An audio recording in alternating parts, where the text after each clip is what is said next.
Olá, pessoal! A gente vai dar continuidade às aulas sobre o realismo e fazer a introdução da geração materialista e as correntes científicas filosóficas, certo? A primeira que a gente vai falar é sobre o positivismo de Auguste Comte. Olha só, a gente tem Auguste Comte como um homem que nasceu no final do século XVIII, mas na verdade um homem do século XIX. Ele é criador do positivismo e considerado o primeiro filósofo da ciência. Olha só, primeiro filósofo da ciência. A gente precisa prestar atenção nessa questão científica aí, porque é exatamente a base do positivismo. Quando a gente fala em positivismo, a gente precisa pensar em método científico e cientificismo. Ele acaba influenciando Karl Marx, e não significa com isso que Karl Marx concordou com ele, certo? Mas foi uma influência importante, inclusive em contrapartida. A gente vai ver logo adiante no videozinho sobre Karl Marx. Também influenciou Stuart Mill e George Eliot, que é uma romancista, certo? Olha só, a filosofia positiva, ela é uma tentativa de remediar o mal-estar social da Revolução Francesa. E a gente precisa lembrar disso, certo? Como um momento social de convulsão, de transformação, de mudança derivada da Revolução Francesa.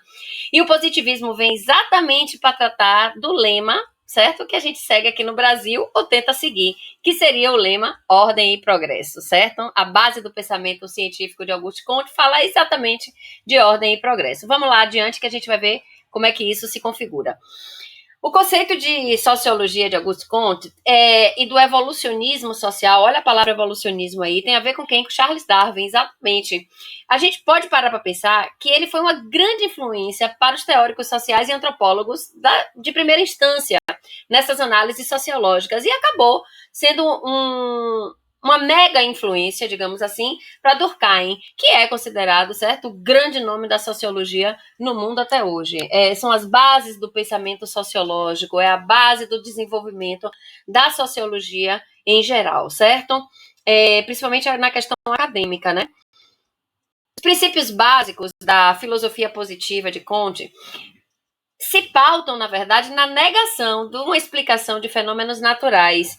Então, assim, não era necessário explicá-los, não era necessário buscar as causas, até porque as causas geralmente remetem para um pensamento teocêntrico, um pensamento pautado pelo abstracionismo, pautado pelas explicações de Deus, certo? Da natureza. Então, assim, não é isso que importa para a ciência, certo? Muito pelo contrário, a ciência rejeita esse pensamento teocêntrico, esse pensamento religioso, mítico. Mas seria o quê?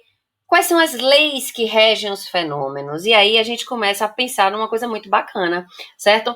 Não é a relação abstrata em si, mas a regularidade dessas relações, a constância desses fenômenos e o como esses fenômenos ocorrem, não bem porque eles ocorrem, né? Porque a explicação dos porquês e das causas, muitas vezes na história da humanidade, levam ou a um reducionismo natural, biológico, dizer, é porque a natureza é assim e pronto, ou a um reducionismo religioso também, né?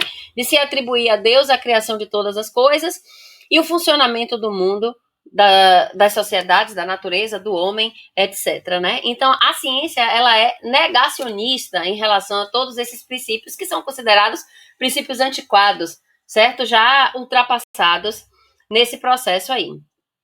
Então, olha só, para falar em sociologia como ciência e para falar em positivismo, certo? Enquanto base filosófica para o desenvolvimento da sociologia, a gente precisa entender que foram implantadas, digamos assim, estratégias metodológicas, passinhos metodológicos para que o pensamento científico se desenvolvesse e se considerasse como uma argamassa realmente sólida para o desenvolvimento do pensamento humano. Então, se parte da observação, se chega à experimentação, à comparação, a um processo de cotejo, a um processo comparativo e, por fim, um processo classificatório. Quando a gente fala em classificatório, a gente também lembra de Charles Darwin, né? E que é a evolução, na verdade, de todo esse pensamento aí, que a gente vai ter dessas convergências múltiplas que o mundo estava passando nesse período, que é um período de revolução industrial, é um período de desenvolvimento da sociedade científica e industrializada.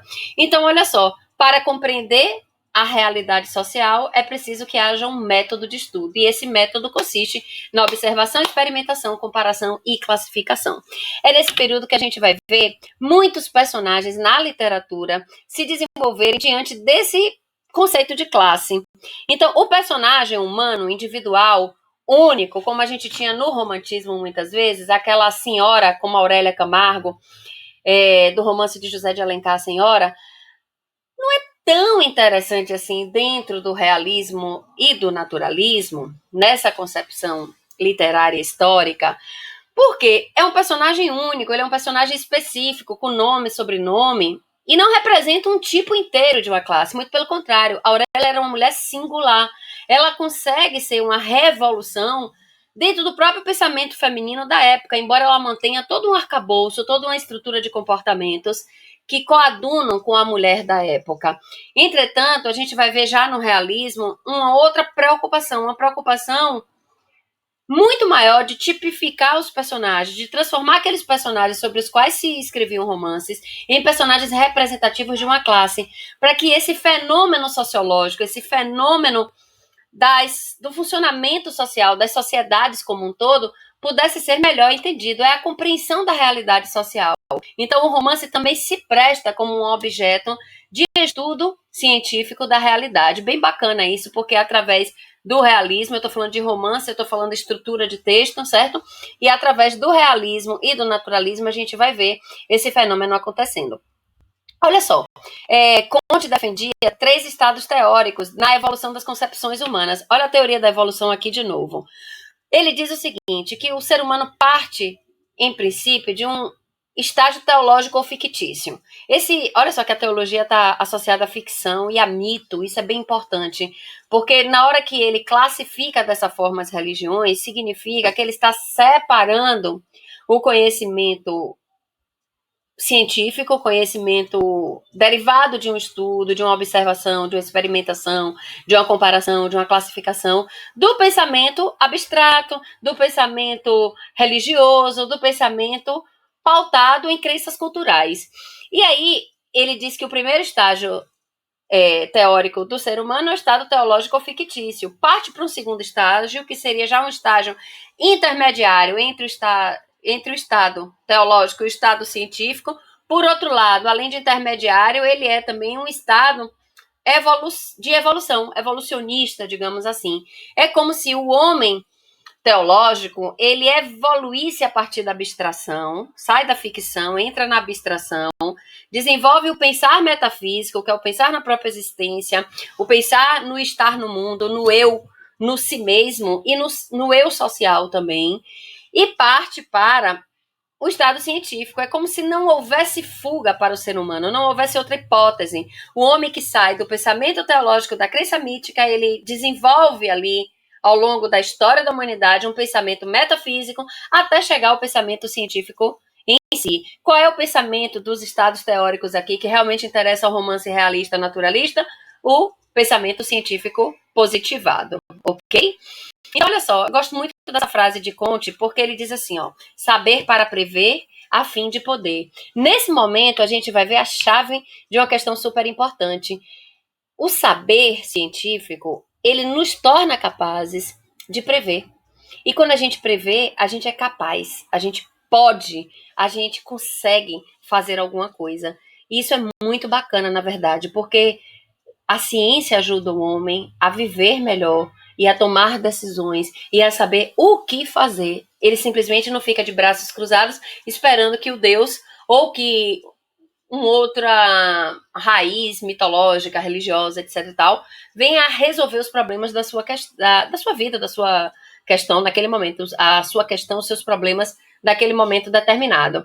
Então, olha só, é interessante, né, essa leitura aqui, né, dos pensadores da educação, em que se afirma que Comte é o homem que quis dar ordem ao mundo. E isso deriva, como pai do positivismo, certo? De toda a filosofia que ele desenvolve em torno desse saber científico. O positivismo em si é uma ciência da sociedade que deveria descobrir as normas sociais que pudessem guiar a conduta da classe trabalhadora, Aí olha que coisa interessante, refreando seus possíveis ímpetos revolucionários. É nesse viés que o positivismo aparece como uma resposta aos ânimos exacerbados ainda na França, certo? Derivados da Revolução Francesa. Embora a Revolução Francesa tenha todo esse ideal super bacana, né, de igualdade, fraternidade e liberdade, a gente precisa pensar que isso causou convulsão social, né? O descobrir, o saber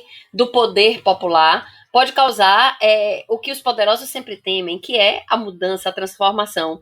Então, Comte, ele trata a ciência e o positivismo para que, na verdade, a sociedade descubra quais normas podem guiar a conduta da classe trabalhadora, a fim de refrear os seus ímpetos revolucionários. Olha só, né? Parece que o mundo moderno aprendeu bem isso aí, né? Se a gente parar para pensar nos estágios de exploração e evolução, pelos quais de exploração dentro dessa evolução, é isso que eu quero dizer, pelas quais os trabalhadores passam, né? Eu trouxe aqui a bandeira do Brasil porque é o nosso símbolo pátrio, um dos símbolos máximos da pátria, e para mostrar para vocês, né, como nós fomos completamente influenciados na criação desse símbolo pelos ideais positivistas. Eles chegaram aqui no Brasil, reverberaram aqui no Brasil, e vocês podem observar claramente na construção da nossa bandeira, né?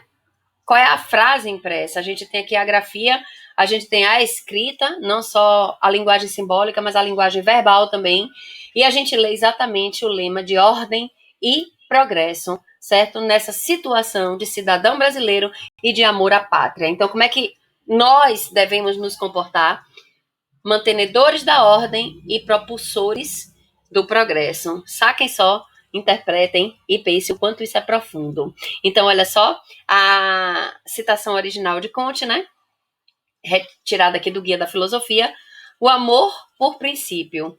Então, esse amor que está implícito aqui, a gente pode entender sim como um amor à pátria. O amor à ciência são as grandes paixões que movem um homem para a transformação. Mas que transformação é essa? É uma transformação ordenada, de acordo com os critérios da sociedade, certo? E visando a um progresso. Se esse progresso vai beneficiar o trabalhador, vai beneficiar as classes operárias, aí é uma outra questão, é uma outra discussão que a gente vai ter, certo? Lembre-se sempre de que essa filosofia surge exatamente, embora tenha base científica aí muito bacana, a gente não pode deixar de pensar que o positivismo é também uma resposta, certo, às convulsões sociais da Revolução Francesa. Por outro lado, a gente tem que bater palmas, certo, para validação do método científico e do pensamento científico. Isso a gente vai ver nos romances, a gente vai ver na literatura, reverberando, certo, metaforicamente, como produção cultural de toda uma época. Até o próximo, a gente vai falar de todas essas correntes agora, viu? Beijinho!